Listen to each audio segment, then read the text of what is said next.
This is Nightline. Tonight, the global outpouring of love for Dolly. Fans gathering at Dollywood paying homage to legendary singer and entertainer Dolly Parton. I mean, you just feel like you've lost a part of your family. What we're hearing from her own goddaughter, Miley Cyrus, and Dolly's final song, When Will the World Hear It? Plus, extreme vacations from a one-day trip halfway around the world. I don't think anyone's ever done this before, but I'm going to Egypt for a day. To spending hundreds of thousands on vacations. This is one area there's no compromising or holding back what we do. Some Americans are traveling more and farther than ever before. Meet the extreme globetrotters living their best lives, but why everyone isn't happy about it. And Jacob Elordi and Josh Brolin, the Euphoria star. So maybe I was sticking up for you. And the Avengers supervillain. I am inevitable. In the gripping, star-studded thriller, The Dog Stars. This world fits you, banger. The surprising thing actors had to do on set. It was almost like I was speaking a foreign language. And Jacob reveals his hidden talent. You didn't know that, did you? I did not. Plus, remembering Tim Curry, the award-winning English actor known for his flamboyant role in the timeless classic, The Rocky Horror Picture Show, passing away at age 80. From ABC News headquarters in New York, this is Nightline. Good evening and thank you for joining us. I'm Morgan Norwood. Tonight, legions of fans celebrating the one and only Dolly Parton. The loss of the beloved American icon hitting especially hard in her home state of Tennessee, with many making the pilgrimage to that magical place she created, Dollywood. The doors to Dolly's kingdom are wide open today. So gorgeous. It's amazing. It's so pretty awesome. here. Magical. We named Jolene after the song. We always wanted to come. I just wanted to come be a part of this moment and see all the love that people had for her. Dollywood welcoming the queen of country's fans in all its glory. Dolly was a friend to everyone, whether you met her or whether you didn't. She was just a friend. I mean, you just feel like you've lost a part of your family. Welcome to Dollywood! The theme park, nestled in the foothills of the Great Smoky Mountains of Tennessee, right where Dolly grew up, dreaming of not just stardom, but ways to share her vision with everyone. There's a fantasy park that I hope to start in East Tennessee, which is one of the biggest tourist places in the United States. It's the most visited national park, the Great Smoky Mountains. So I'm going to put a place there called Dollywood, USA, and it's a mountain fantasy. It's like Disneyland with a mountain theme. The park in Pigeon Forge opened in 1986. And I'm proud of my people. They've always been proud of me. And it just gives me a good feeling to take something back home. Just one day after the legendary singer-songwriter, actress, and activist died, the world just can't seem to stop celebrating Dolly's incredible life. The British royal family posting a tribute on X, the King's Guard playing 9 to 5 in front of Buckingham Palace. Dolly's influence seems most on display on social media, where the sound of her songs is in a constant soundtrack. Even though I have never really been a fan of country music, I have always been a fan of the incredible human being that Dolly Parton was. Miley Cyrus, Dolly's famous goddaughter, released her first statement, posting on Instagram, "What I know is Dolly would want me to feel it, write a song about it, and then continue on and be strong. I have an angel by my side. I always have."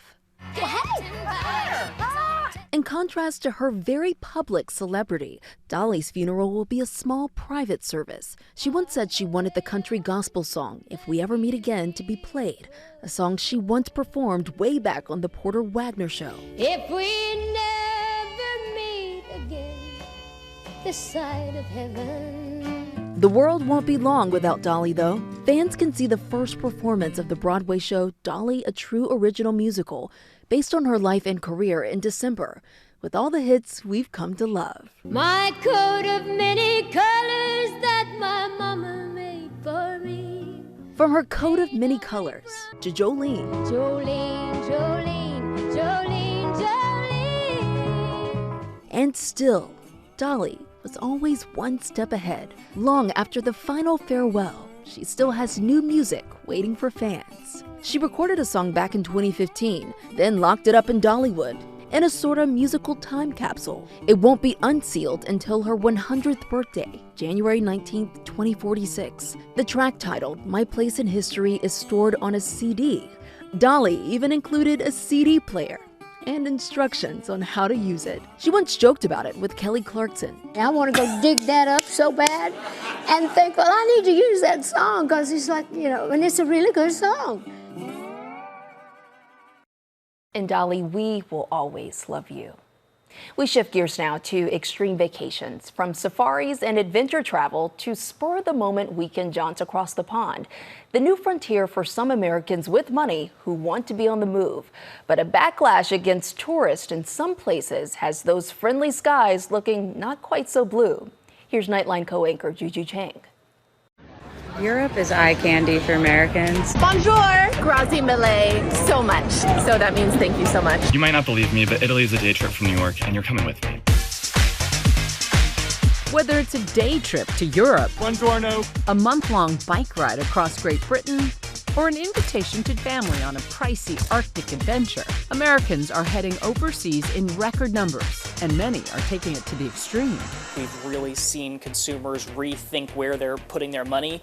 Increasingly, they've just decided that however the economy ebbs and flows, travel's just that one thing that they don't want to sacrifice. More Americans than ever are packing up, prioritizing travel with some who are not afraid to spend. Notwithstanding, we all spend a lot of money travel. I really come back from trips re-energized, and I feel a richer person as a result. For Al Lenza, money isn't an obstacle. The semi-retired tech executive and his wife spend anywhere from $100,000 to $200,000 a year treating their kids and grandkids to luxurious vacations. We've been able to do an extended trip to the Chilean Patagonia. We've done a circumnavigation of the UK. We've been to Morocco, Marrakesh. We've been able to do several trips in the Mediterranean, a couple in the South Pacific, including New Zealand and Fiji and some of those beautiful islands. You've got boomers that are beginning to retire. They have money saved up, but also the younger travelers. You talk about a demographic that has really just rethought where they're putting their money, how they're prioritizing travel. Some younger explorers like Nate Esther and Anna Lee are finding ways to turn the traditional 2-week vacation into a month-long excursion. Like the traditional just 2 weeks of vacation is a struggle for me. I'd like to take these bigger trips like every other year if possible and not just have to quit my job. And they've been very supportive of that from the beginning. The married engineers got their employer's blessing multiple times for their month-long cycling trips. We're not like bicycle freaks in our regular life. It just became such a better way of experiencing the world than shuffling in and out of crowds all the time. One of the things that's really wonderful about bike touring is you're experiencing areas you wouldn't have gotten to otherwise. You're moving at a human pace. This summer, the 40-something couple rode from Scotland to southwest England. With some trains in there, we ended up riding about 540 miles. You get to eat as much as you want and you're getting fit, so that part is cool. They're part of a new wave of global travelers. Back in 1990, less than 5% of Americans held a passport. By 2025, that number skyrocketed to over 53%. I travel at least 3 or 4 times a year. I've also really felt as I'm getting older that if I don't do it now, when will I? Professional photographer and retiree Addison Olean prefers extended trips that allow him to immerse himself in different cultures, recently spending 2 months in Italy. Because of all the people that I met and their stories, I wrote a 4-act opera, complete with the music underneath the storytelling that's going on in the opera. Are issues going on today with each of us and the magic that comes from the connection with one another in the community. Still, not all the locals are so welcoming. For the last 2 summers in Europe, protests have erupted against sightseers and over-tourism. Residents in Naples, Italy, marching against short-term rentals and the impact on neighborhoods. In Lisbon, Portugal, locals took to the streets demanding protections against rising costs brought on by tourists. And in Barcelona, some locals squirting water guns at sightseers. It's a catch-22 because obviously a lot of these places really depend on tourists from all over the world. But it can be overwhelming. The cost of living, apartments, the Airbnbs of the world drive some anxiety on their part. Those higher costs are also a big focus for Nate and Anna, who say they live modestly to save up for their trips. We don't want people to think that like, oh, we just have a ton of money and like we can do all this stuff and like really dedicate to put money towards these trips. I think that just being more flexible both in how you approach your travel, how you think about it, how you plan your travel, I think really leads to some of the best, most memorable experiences. It really does. Our thanks to Juju. And when we come back here on Nightline, Jacob Elordi and Josh Brolin teaming up in a star-studded thriller. The surprising thing the actors had to do for the first time on set. It was almost like I was speaking a foreign language.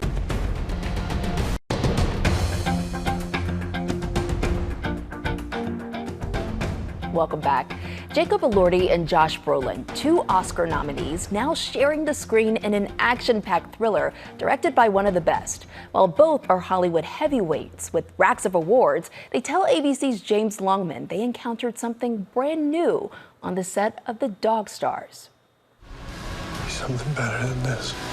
The dream. Jacob Elordi and Margaret Qualley don't think they'd survive an apocalypse. Who of the 2 of you would survive better in an apocalypse? Hi, Jacob. I think we'd both be toast pretty quickly. Big guy, big strong guy. Couple of gangly guys just running around the end of the world. I'd try though. Like I want to live. I'd definitely try. I would do my damnedest. Josh Brolin, on the other hand, I think he would probably run the apocalypse. In the new Ridley Scott apocalypse thriller, The Dog Stars, the cast is fighting for their survival in a not too distant future. I don't like the feeling of wondering whether or not you're going to come back. They were adamant that you were built for apocalypse. Why? I want to know why. Do I just seem primitive to everybody? Do I seem like some Neanderthal? If there were 3 things you could take to an apocalypse. Ridley Scott. A bow and arrow. You're going to run out of bullets. I was going to say guitar, but you know, I'm not going to. Ridley Scott, a bow and arrow and a guitar. Creative. Such a creative answer. These guys clearly get on really well. It's part of the reason Guy Pearce signed on to The Dog Stars in the first place. This is now his 3rd Ridley Scott film. Ridley is the visionary director behind acclaimed cinematic milestones like Blade Runner. He say you Blade Runner. Tell him I'm eating. Thelma and Louise. What happened? You robbed the store? You robbed the store? And the Academy Award-winning Best Picture, Gladiator. Are you not entertained? Are you not entertained? Is this not why you are here?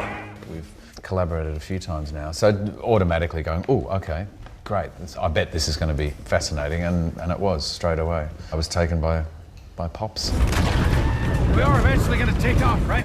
The character, but also, you know, knowing what Ridley might do with it. You said, oh, why am I always playing the old guy for you? Well, that's right. Yeah, you got me to play like a 100-year-old guy. I remember you said that. What about you? What's your process for figuring out if you're going to be in a movie? I mean, that's the thing, man. When you read a script, and you do read a lot of scripts, and I know everybody says this, that just doesn't grab you. That thing that grabs you. It should. But what is it about the end of the world that you think fascinates audiences so much? Because it could be happening like that. Yeah, it's terrible. It's happening. It's like why we're so interested in murder mysteries, murder stuff. The filmmaker taking us into his world, explaining how he gets the right shot even without a rehearsal. No rehearsal. We're just going to, these are the positions, walk, walk, walk, walk, because I'm good at knowing the geometry. And I say, we'll do a walk just for focus, and we'll do a take. And I do that deliberately because I want to see what they came up with. And frequent is better than what I thought of. But back to the no rehearsal, like I never understood that. I still don't understand it. I trust it with him. But you're like, how about rehearsal? And he's like, it was almost like I was speaking a foreign language. I think shooting with Ridley is a pioneer of modern cinema. He was literally at the beginning of it, you know, and he's engineered so much of what we do today in movies. So I think for us both to be sort of so young and have the opportunity to work with someone who has worked through those decades of movies is an immense privilege and something that I definitely didn't take for granted. The film is set in the sweeping rural beauty of Colorado, but they actually filmed it in Italy. such a beautiful location, like huge mountains and big wide open spaces, and It was really wonderful. And so we worked through all these tiny provinces, and we'd stay in these tiny little hotels together and sort of convene on the weekends, and we would sit and work on the script and play with things, because Ridley was so open to us having ideas. So the whole thing was it was an incredible experience, and I think one that won't be repeated very often. It's not often that films get made like that. And Jacob's best friend, the real star of Dog Stars. And you had an Italian dog? Yeah, Raksha. Yeah, we had a team of Italian dogs. The dog training team were incredible, and their dogs were amazing. But Margaret has a real-life furry friend. How did Raksha and Smokey get on? they didn't interact. They were not near each other. Yeah. Smokey's not great with, he likes a really subservient dog. He's an alpha. He doesn't look like an alpha. But he is. But he is. A fictional future, but a very real message. If you wanted the audience to take one thing from this movie, what would it be? Keep trying. Yeah. Yeah, like hope and belief in human goodness. You've made so many movies. If there was one you could go back and revisit, which one would you choose? No, I think all the films are pretty good. Listen, what can I tell you? Why not say I that? like him, sorry. No, I like him. No, but it sounds pretentious, but it's not. Why not say that? They're all good. And our thanks to James. The Dog Stars opens this Friday. When we come back, remembering award-winning actor Tim Curry. I'm just a sweet transvestite. Rocketing to fame as the Rocky Horror Picture Show's campy, charismatic Dr. Frankenfurter.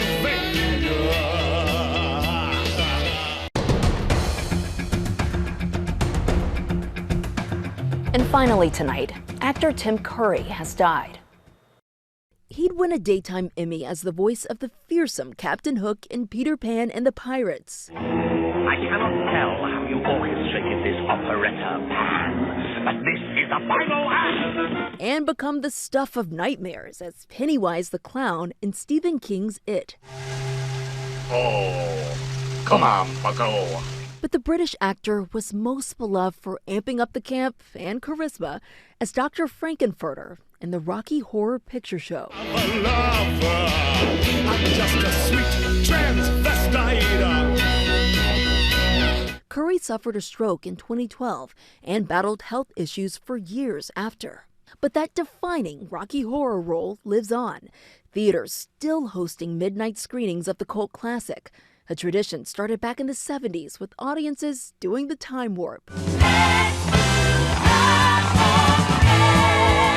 And dressing up to watch over and over. Don't dream it. Be it.